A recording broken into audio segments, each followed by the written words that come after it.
Hello everyone, आज मैं आप लोग सबके सामने सीए इंटर लॉ का नया क्वेश्चन बैंक लॉन्च कर रहा हूँ। CA inter A to Z question bank. ये क्वेश्चन बैंक मेरे वेबसाइट पे अवेलेबल है। जो भी मेरे ओल्ड बैचेस के स्टूडेंट्स हैं या जो नई भी हैं, उनको अगर ये क्वेश्चन बैंक चाहिए, ये मेरे वेबसाइट से ले सकते हैं। तो इस क्वेश्चन बैंक के बारे में फुल डिटेल्स मैं अभी आपके सामने डिस्कस करने जा रहा हूँ। Please pay attention. जैसे आप क्वेश्चन बैंक खोलते हो, कंटेंट्स में जाते हो, तो लॉ के अंदर कितने चैप्टर्स हैं? 15 चैप्टर्स हैं। इन 15 चैप्टर्स का पूरा यहाँ पर ABC एनालिसिस किया हुआ है कि कौन सा चैप्टर C कैटेगरी, कौन सा B कैटेगरी, कौन सा A कैटेगरी है।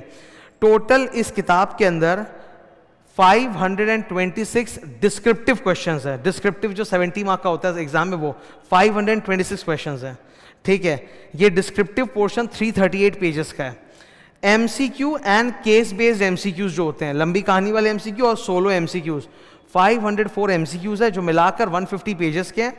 And on top of that there is 98 pages of test papers. ठीक है, जैसे 15 चैप्टर्स के लिए 15 चैप्टर वाइज टेस्ट और फिर 300 मार्क का फुल टेस्ट। तो ये 18 टेस्ट पेपर्स हैं इसी के अंदर डाले हुए, और ये रहे 100 पेज के 98 पेज के टेस्ट पेपर्स आपके पास। Okay, so this is the content master.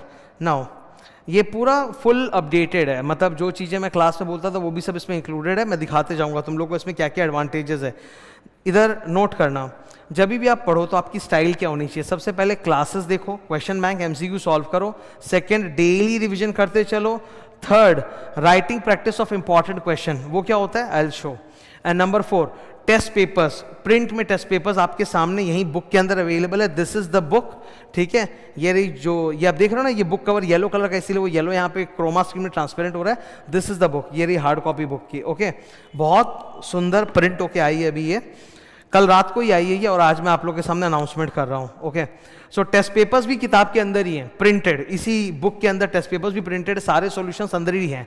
तो आप टेस्ट पेपर्स भी इससे प्रैक्टिस कर सकते हो। ऑल क्वेश्चन आंसर्स यहीं से, इस बुक के अंदर से ही है। ओके, क्या क्या स्पेशल फीचर्स है? नंबर 1, हर चैप्टर जो बिगिन होता है ना, उसके बिगिनिंग में क्वेश्चन लिस्ट होता है। लेट मी शो, उससे और क्लैरिटी आएगा तुम लोगों को। एक चैप्टर दिखाता हूँ, तब तुमको ज़्यादा अच्छे से समझ में आएगा। लेट्स टेक एन एग्जाम्पल, ये रहा। ठीक है, ये सपोज ये चैप्टर 1 स्टार्ट हुआ। चैप्टर 1 क्या होता है? प्रिलिमिनरी डेफिनेशंस वाला।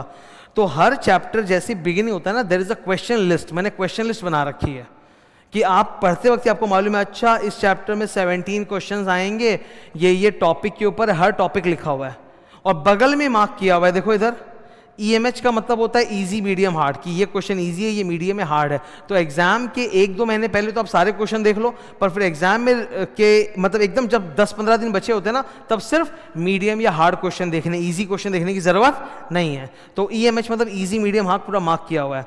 फिर W का मतलब होता है राइटिंग प्रैक्टिस। ये सपोज आपके सामने क्वेश्चन है, तो जहां जहां W लिखा हुआ है ना, मतलब ये वाले क्वेश्चन आप लिख के प्रैक्टिस करो, राइटिंग प्रैक्टिस करो। ठीक है, तो आपको राइटिंग प्रैक्टिस भी यहीं पे दिख रहा है, इजी मीडियम हार्ड भी दिख रहा है। सेक्शन नंबर्स भी आपको यहीं पे दिख रहे हैं। देखो कि ये सेक्शन नंबर्स है। इससे क्या होता है, सेक्शन नंबर का बार बार रिवीजन होता है और फिर वो किस टॉपिक के ऊपर है।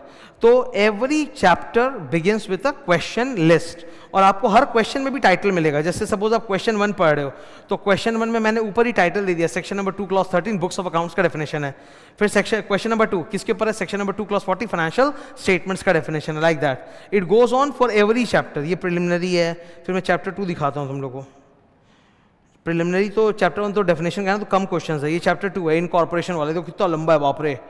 ये देखो हर जगह लिखा हुआ मिलेगा। W मतलब राइटिंग प्रैक्टिस, EMH मतलब medium easy hard, section number, topic किस पर है। इससे रिवीजन में जो मतलब मजा आता है ना, वो अलग ही है। मतलब क्वेश्चन बैंक ऐसा बनाया कि तुम सिर्फ अगर क्वेश्चन बैंक ढंग से प्रैक्टिस करके चले जाओ, 60 मार्क तो कहीं मतलब आराम से आएगा। और अगर तुम बहुत अच्छे से इसको क्वेश्चन बैंक को प्रैक्टिस करे हो, तुमको लिखने का तरीका आता है, 75। सीधा बोल रहा हूं मैं, मुंह पे, रिकॉर्ड पे। ठीक है, तो पूरा इससे कवर्ड होगा, एग्जॉस्टिव एकदम क्वेश्चन बैंक रहता है। Okay, this is the way it is design. So मैं जैसे कि आप लोग कंटेंट दिखा रहा था, तो सबसे पहले तो कंटेंट में special features. Number 1, complete question list in every chapter. Number 2, section number and title for every question for easy recall. Answers के अंदर जितने भी इंपॉर्टेंट लाइंस हैं वो अंडरलाइन किए हुए रहते हैं, बोल्ड किए हुए रहते हैं, ताकि तुरंत ग्रैस्प हो। Number 4, writing practice, easy medium hard, वो वहीं पे क्वेश्चन लिस्ट में टैबुलेटेड है। अब प्रेजेंटेशन की बात करें तो देखो सर, प्रेजेंटेशन बहुत मैटर करता है, बहुत मैटर। मतलब 2 स्टूडेंट्स जिनका नॉलेज लेवल सेम है, वो एग्जाम में किस तरीके से लिख के आएंगे, कैसे लिख के आएंगे, उससे मार्क्स से फर्क पड़ता है। तो हमें तो ये कोशिश करनी कि हमारा प्रेजेंटेशन ऐसा हो कि वो हमारे नॉलेज पे मार्क्स को बढ़ा दे। With the same amount of knowledge I want to earn more marks in exam, so वैसा प्रेजेंटेशन होना चाहिए। तो दो तरह के प्रेजेंटेशन होते हैं। पहला प्रेजेंटेशन ऐसा, कोई अगर क्वेश्चन सिर्फ एक ही सेक्शन पे बेस्ड है तब तो आपको दो पार्ट में डिवाइड करना है। एक पार्ट रहेगा लीगल प्रोविजन सेक्शन और दूसरा पार्ट रहेगा एनालिसिस एंड कंक्लूजन, दो पार्ट में। लेकिन केस 2, अगर कोई क्वेश्चन है जो मल्टीपल सेक्शंस या मल्टीपल सब सेक्शंस क्लॉज पे बेस्ड है, तब उसमें आप वैसे मत करो। तब आप वैसे करो कि सपोज क्वेश्चन में एक क्वेश्चन में 3 हिस्से हैं, आंसर 1, 2, 3, तो उसका 3 हिस्सा बनाओ, आंसर 1, आंसर 2, आंसर 3, और आंसर 1 के अंदर ही उससे रेलेवेंट जो सेक्शन सब सेक्शन का क्लॉज है और एनालिसिस कंक्लूजन है उसी के अंदर दे दो। तो वो इस तरह से होता है, आंसर 1, आंसर 2, आंसर 3, आंसर 4। ये सेकंड स्टाइल का है। आईसीए दोनों फॉलो करता है, ठीक है। अभी दिखा देता हूँ एक बार। जैसे फॉर एग्जांपल ये प्रमोटर के ऊपर है, ये क्वेश्चन सिर्फ प्रमोटर के डेफिनेशन पे है, तो एक ही टॉपिक के ऊपर है। तो पहला पार्ट रहेगा सेक्शन 2 का लॉ 69 डेफिनेशन ऑफ प्रमोटर, और सेकंड पार्ट रहेगा एनालिसिस एंड कंक्लूजन। लेकिन जो बड़े बड़े क्वेश्चंस होते हैं ना, जिसमें मल्टीपल पार्ट्स आपको मिलेंगे, ठीक है, वहां पे आप आंसर 1, 2, 3 वाला स्टाइल फॉलो कर सकते हो।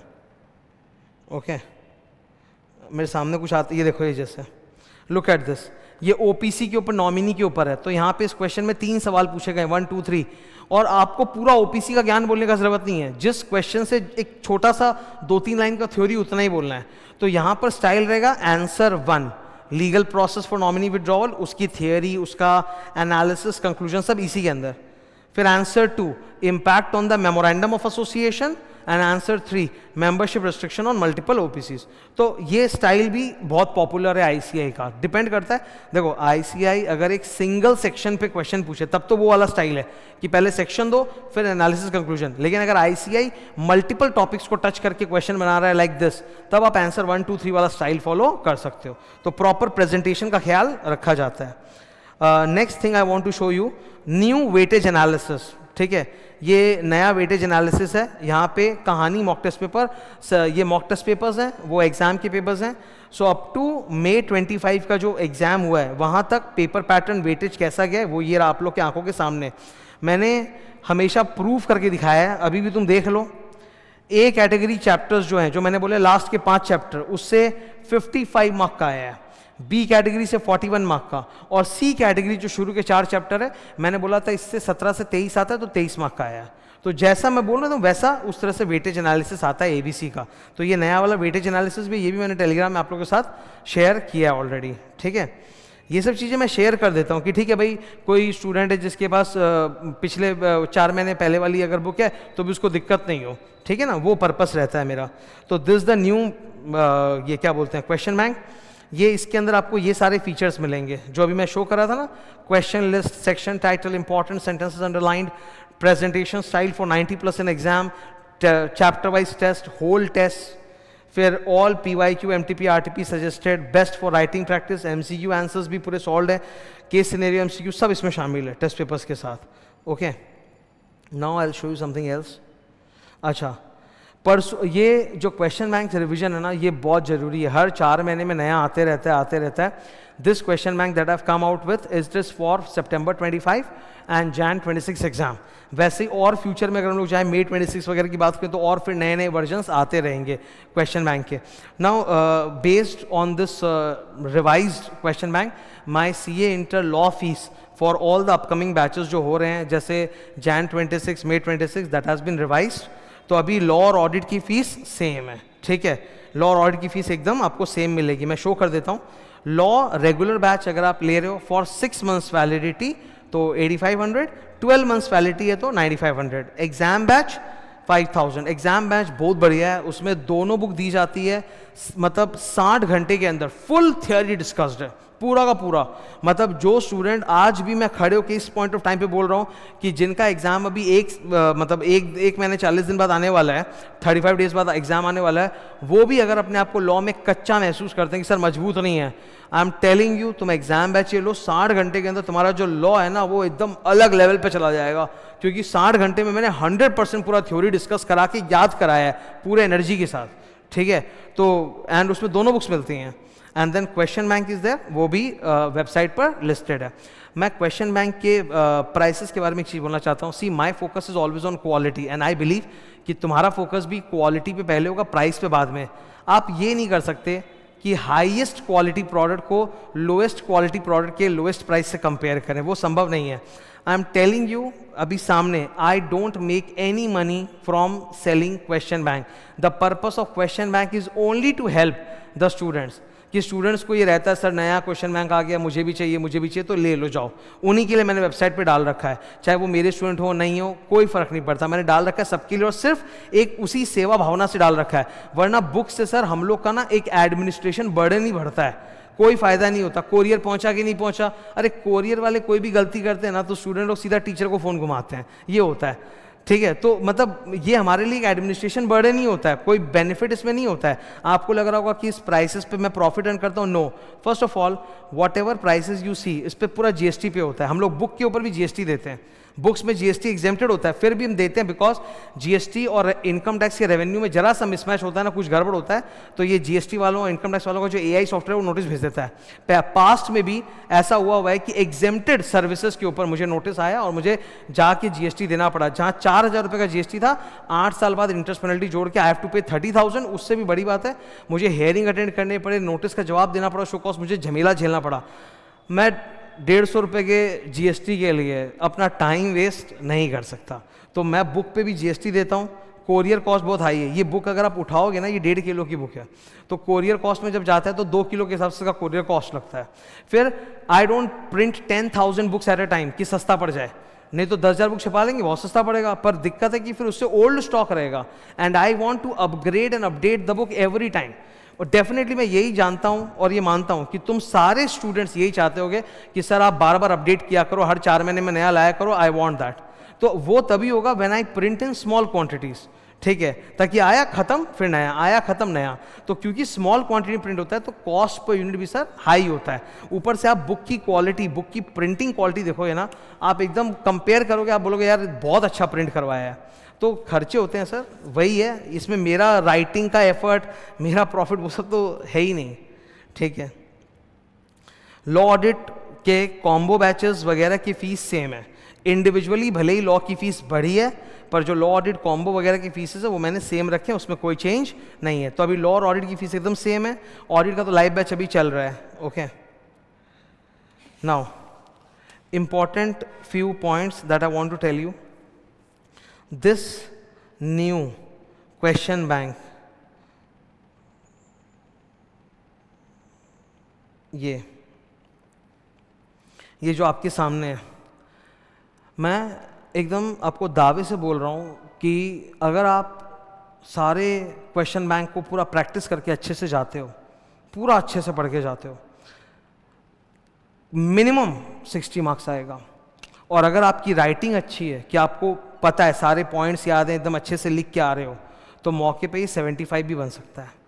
क्योंकि it's an exhaustive question bank, it covers everything. चाहे आप डिस्क्रिप्टिव क्वेश्चन बोलो, चाहे मल्टी चॉइस क्वेश्चन बोलो, चाहे इंडिविजुअल एमसीक्यूज जो आते हैं कहानी वाले, मतलब सिंगल कहानी वाले MCQ, everything is covered.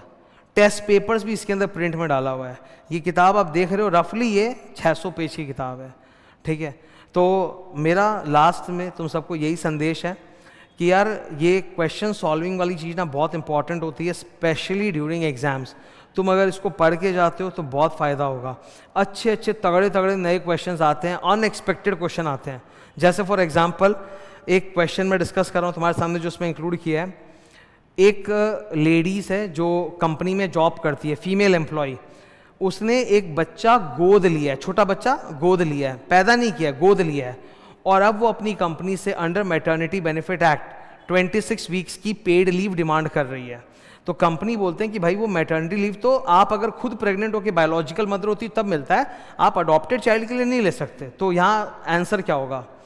Interpretation of statutes में प्राइमरी रूल्स के अंदर एक होता है कि वेलफेयर लेजिस्लेशन, मतलब वो लॉज जो समाज के कमजोर तबके के लिए, जैसे औरतें, शेड्यूल कास्ट, गरीब लोग, उनके भले के लिए आते हैं, उनको वेलफेयर लॉज बोलते हैं. तो रूल ऑफ वेलफेयर, ये वेलफेयर लॉज के लिए रूल ऑफ बेनिफिशियल कंस्ट्रक्शन या रूल ऑफ लिबरल कंस्ट्रक्शन जो होता है, वो बोलता है कि इंटरप्रिटेशन वही किया जाएगा जिससे उस कमजोर तबके को, अंडर प्रिविलेज को फायदा हो. तो आंसर है कि मदर है, चाहे बायोलॉजिकल है चाहे अडॉप्टेड बच्चा हो, उसको पेड लीव मिलेगा।